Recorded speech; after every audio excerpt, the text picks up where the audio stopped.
तो इन सब की कैपेसिटीज़ होती हैं या कितना वो एनर्जी कंज्यूम करता है, डिपेंड करता है कि वो किस टाइप का प्रोडक्ट है। तो in short it is the ability or capability of doing a work. और हम किसी भी चीज़ की एनर्जी को मेज़र करते हैं जूल में। It's SI unit is joule. तो हम जो भी यूज़ करते हैं वो मेज़र होता है जूल में। और एनर्जी, जब हम एनर्जी की बात कर रहे हैं तो मेजरली दो फॉर्म्स में एनर्जी डिवाइड होती है। One is potential energy, the other is kinetic energy.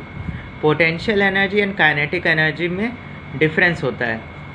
Potential energy वो एनर्जी होती है जब किसी बॉडी को अगेंस्ट द ग्रेविटी वर्क करना पड़ता है। जैसे कि अगर ये ग्राउंड है और अगर हम कहें कि एक बॉल जो ग्राउंड पे है इसमें कितनी पोटेंशियल एनर्जी है, तो जो भी चीज़ ग्राउंड पे होगी उसमें पोटेंशियल एनर्जी,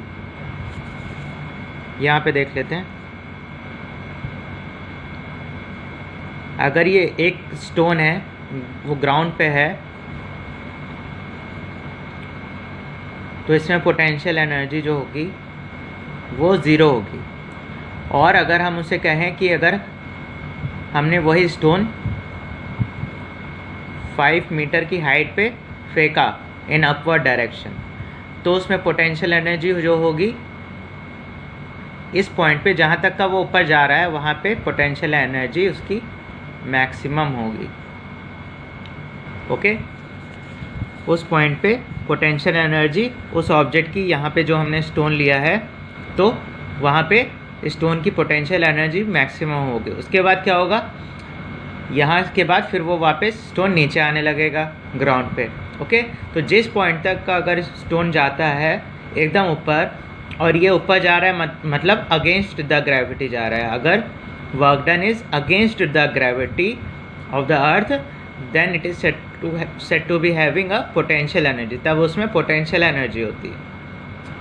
ओके, यहाँ मैक्सिमम हाइट पे पोटेंशियल एनर्जी मैक्सिमम होगी और नीचे ज़ीरो। ओके, इसी का उल्टा होता है काइनेटिक एनर्जी। यही स्टोन हम मान लेते हैं, इसी को हम फिर से यहाँ पे कंसिडर कर रहे हैं, यही स्टोन है। अब इस पॉइंट पे आने के बाद ये पॉइंट मान लेते हैं ए और ये बी जो मैक्सिमम हाइट है। अब बी पॉइंट पे आने के बाद ये स्टोन नीचे गिरना शुरू होगा वापस। अब जब नीचे गिरेगा तो उसमें काइनेटिक एनर्जी आने लगेगी। ओके, और एकदम ऊपर अगर हम देखें इस पॉइंट पे काइनेटिक एनर्जी ज़ीरो होगी। ओके, और जितनी नीचे आती जाएगी और जस्ट अबाउट यहाँ पे टकराने से पहले, ग्राउंड के टकराने से पहले काइनेटिक एनर्जी क्या होगी, मैक्सिमम होगी। तो जो काइनेटिक एनर्जी होती है वो डिपेंड करता है वेलोसिटी पे। ओके, तो ये था काइनेटिक एंड पोटेंशियल एनर्जी के बारे में। तो अगर हम इस डायग्राम में देखें तो यहाँ पे क्या हो रहा है, potential energy at the top is maximum, इस बॉल को अगर या स्टोन को देखें, और नीचे मिनिमम ज़ीरो। ओके, और यहाँ पे काइनेटिक एनर्जी उसी पॉइंट पे जो टॉप पॉइंट था जहाँ से डायरेक्शन बदलती है बॉल की या स्टोन की या कोई भी ऑब्जेक्ट की, वहाँ पे काइनेटिक एनर्जी ज़ीरो होगा और जस्ट नीचे से आने के जस्ट पहले kinetic energy will be maximum. और ये तो पॉइंट एक्सट्रीम पॉइंट थे, point A and point B.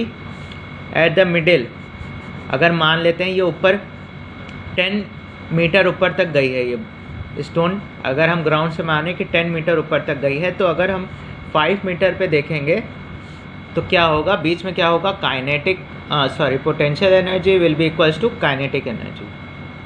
बीच में क्या होगा, दोनों एनर्जीज बराबर हो चुकी होंगी।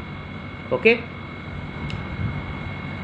so this was all about the two major forms of energy, potential and kinetic energy. Hello students, today we will learn about what are forms of energy.